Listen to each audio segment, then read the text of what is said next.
নমস্কাৰ বন্ধু বান্ধৱীসকল, মই আজি আপোনালোকক দেখুৱাম যে আপোনালোকে নিজৰ ঘৰতে বহি নিজৰ মোবাইলত বা নিজৰ লেপটপত কেনেকৈ চৰকাৰী ঘৰৰ বাবে নতুনকৈ চৰকাৰী ঘৰৰ বাবে আপোনালোকে এপ্লাই কৰিব সেই সম্পূৰ্ণ প্ৰচেছটো মই আপোনালোকক এই ভিডিঅ'ৰ যোগেদি দেখুৱাই দিম।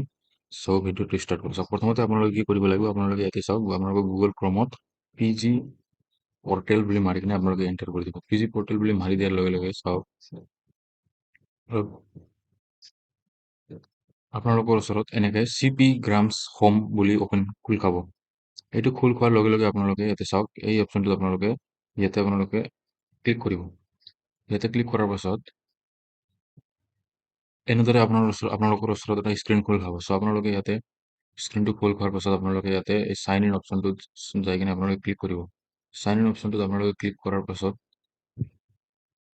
অলপ সময় ৱেইট কৰিব। তাৰপিছত যিহেতু আপোনালোকে নতুনকৈ এপ্লাই কৰি আছে, তেনেহ'লে আপোনালোকে ইয়াতে লগ ইন আপোনালোকে নহয়, আপোনালোকে ইয়াতে click here to sign up অপশ্যনটোত আপোনালোকে ক্লিক কৰিব লাগিব।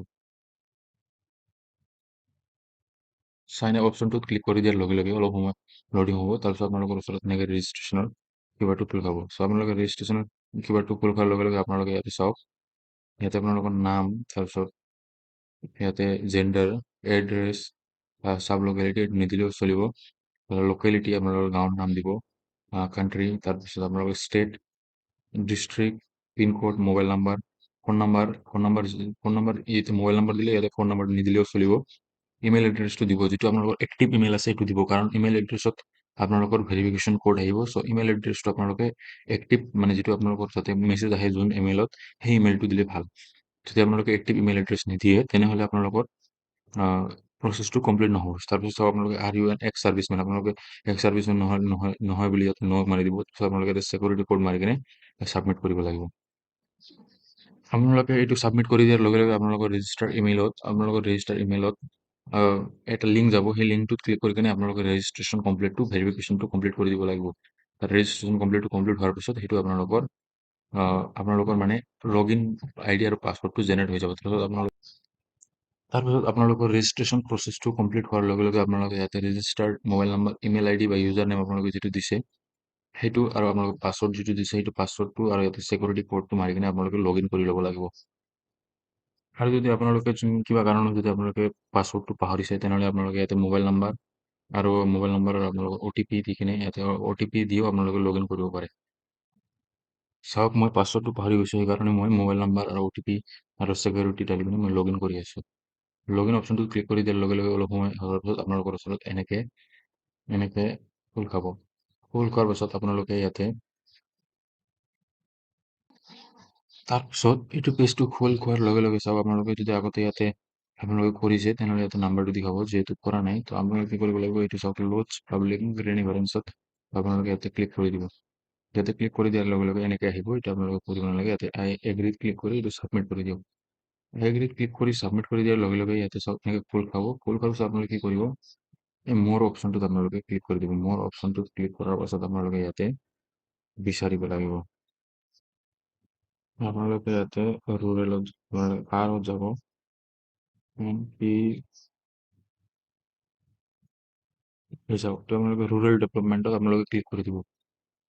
ৰুৰেল ডেভেলপমেণ্টত ক্লিক কৰি দিয়াৰ লগে লগে আপোনালোকৰ ওচৰত এনেকৈ ক্লিক পাব। তাৰপিছত আপোনালোকে ইয়াতে প্লিজ চিলেক্ট মেইন কেটেগৰীত আপোনালোকে ইয়াতে প্লিজ চিলেক্ট মেইন কেটেগৰীত আপোনালোকে ইয়াতে প্ৰধানমন্ত্ৰী আৱাস যোজনা ৰুৰেলটো ক্লিক কৰি দিব।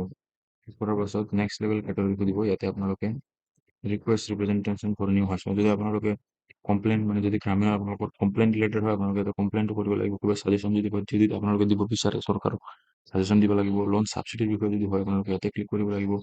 আৰু আদাৰ্ছ কিবা হয়, আপোনালোকে ইয়াতে ক্লিক কৰিব লাগিব। কিন্তু যিহেতু আপোনালোকে নতুন ঘৰ বিচাৰিছে, ৰিকুৱেষ্ট ৰিপ্ৰেজেণ্টেশ্যন ফৰ নিউ হাউচত ক্লিক কৰি দিব। ক্লিক কৰাৰ পাছত আপোনালোকক আকৌ একবাৰ নেক্সট লেভেল কেটেগৰী চিলেক্ট কৰিব লাগিব। যদি কোনোবা এইটো প্ৰথমতে দেখি চাওক, request representation for new house name already included in PWL। যদি আপোনালোকে ঘৰ এপ্লাই, মানে আপোনালোকৰ লিষ্টত অলৰেডি নাম আহিছে, কিন্তু আপোনালোকৰ ঘৰ পোৱা নাই, যদি আপোনালোকে এইটো চিলেক্ট কৰিব। যদি আপোনালোকৰ নাম অহা নাই, তেনেহ'লে এইটো চিলেক্ট কৰিব। কিন্তু আপোনালোকে ইয়াতে কি কৰিব, এই 3 নম্বৰটোত request representation for new house status of inclusion in PWL আনন'ন, মানে আপোনালোকে নাজানে যে আপোনালোকৰ নাম আহিছে নে নাই। চ' আপোনালোকে ইয়াতে ক্লিক কৰিব।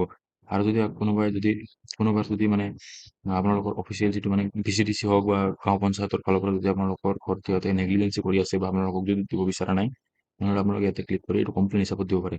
যদি চাৰ্ভে কৰা নাই, আপোনালোকৰ নাম আহিছে কিন্তু চাৰ্ভে কৰা নাই বা ভিলেজটো মেপিঙৰ যিটো ব্যৱস্থা সেইটো কৰা নাই, তেনেহ'লে আপোনালোকে ইয়াতে ক্লিক কৰিব লাগে। কিন্তু আমি ইয়াতে যিহেতু নতুন ঘৰৰ কাৰণে আমি আবেদন কৰি আছো, চ' আমি ইয়াতে ক্লিক কৰিম।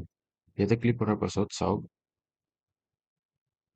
ইয়াতে ক্লিক কৰাৰ পাছত আপোনালোকে ইয়াতে আপোনালোকে টেক্সট অফ গ্ৰেনি মাৰে মানে মেক্সিমাম 2000 ৱৰ্ড 2000 কেৰেক্টাৰ এলাউড আছে। আপোনালোকে ইয়াতে মানে আপোনালোকে এটা এপিল কৰাৰ আপোনালোকে এটা লিখিব লাগিব ইয়াতে। চ' এইটো কেনেকে লিখে এইটো মই কৰি দেখুৱাই আছো। চ' আপোনালোকে ইয়াতে কি লিখিব লাগিব চাওক, মই আপোনালোকক লিখি দি আছো।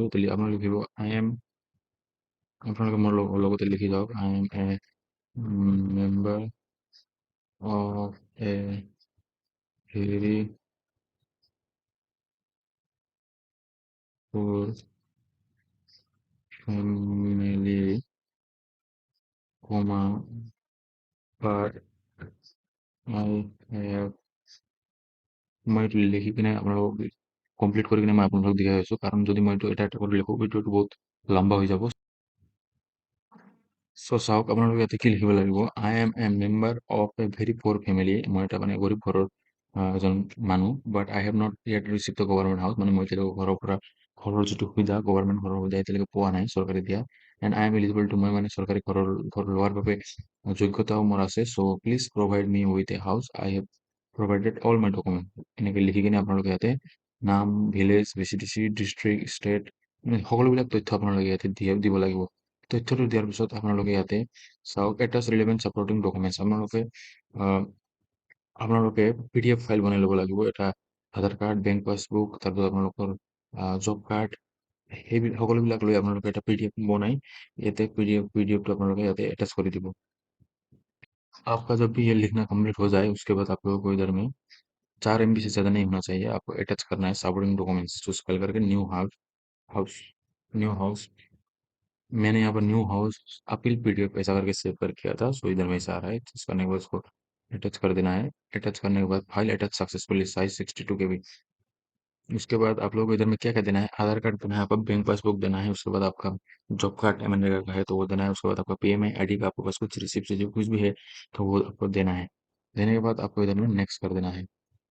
नेक्स्ट करने के बाद आपका जो है नेक्स्ट करने के बाद आपका ऐसा एक पेज खुलेगा, तो आपको इधर में क्या करना है, पेज खुलेगा आपको इधर में सिक्योरिटी कोड जो है, आपका सिक्योरिटी कोड जो दिया हुआ है वो आपको डाल के आपको कर देना है सबमिट। सबमिट करने के बाद थोड़ा देर वेट करने के बाद थोड़ा लोडिंग हो रहा है गाइस।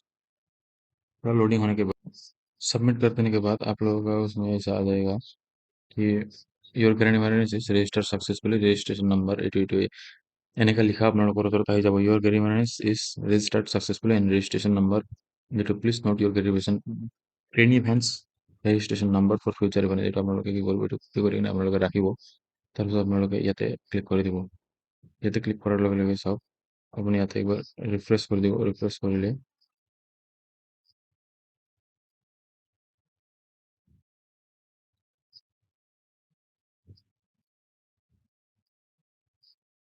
ইয়াতে এতিয়া দেখুওৱা নাই, কিন্তু আপোনালোকৰ অলপ সময় পিছত আপোনালোকে যেতিয়া এইটো চেক কৰি চাব, ইয়াতে আপোনালোকৰ এপিল কৰা যিটো মানে ইয়াতে দেখাব আপোনালোকে কিমান মানে এপিল কৰিছে। আপোনালোকৰ এপিল ইয়াতে দেখাব, যেতিয়া আপোনালোকৰ নাম্বাৰ এপিল পেণ্ডিং কিমান আছে এইটো দেখাব। নাম্বাৰ এপিল ক্লোজ মানে এইটো কমপ্লিট হোৱাৰ পিছত আপোনালোকে ইয়াতে যদি এটা আপোনালোকে অলপ পাছত যেতিয়া চেক কৰি চাব, তেতিয়া আপোনাৰ ইয়াতে এটা দেখাব। তাৰপিছত আপোনালোকে ইয়াতে আহি কিনে আপোনালোকৰ ষ্টেটাছটো আপোনালোকে চেক কৰি চাব পাৰে।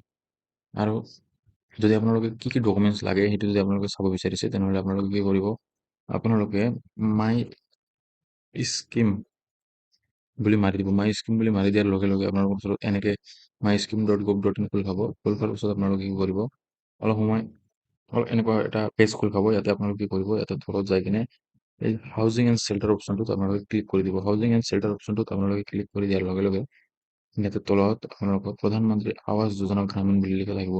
ইয়াতে আপোনালোকে প্ৰধানমন্ত্ৰী আৱাস যোজনা গ্ৰামীণত যাই কিনে আপোনালোকে ইয়াতে ডকুমেণ্টছ ৰিকুৱাৰ্ডত অপশ্যনটোত ক্লিক কৰি দিব। ডকুমেণ্ট ৰিকুৱাৰ্ডছ অপশ্যনটো আপোনালোকে ক্লিক কৰি দিয়াৰ লগে লগে চাওক, ইয়াতে কোৱা আছে Aadhaar number and a self attested Aadhaar number, job card, মেনেকাৰ প্ৰপাৰ বেংক একাউণ্ট ডিটেইলছ, স্বচ্ছ Bharat mission number, affidavit stating the beneficiaries or family members do not own a pucca house.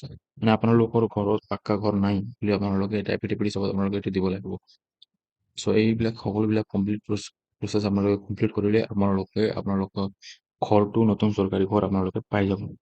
যদি আপোনালোকে আজিৰ এই ভিডিঅ'টো চাই ভাল পালে তেনেহ'লে লাইক কৰিব, শ্বেয়াৰ কৰিব আৰু কমেণ্ট কৰিব। আৰু যদি আপোনালোকে কিবা বুজি পোৱা নাই, আপোনালোকে কিবা যদি অসুবিধা পাইছে তেনেহ'লে কমেণ্ট কৰি কিনে মোক সুধিব, মই নিশ্চয় জবাব দিয়াৰ চেষ্টা কৰিম। ধন্যবাদ।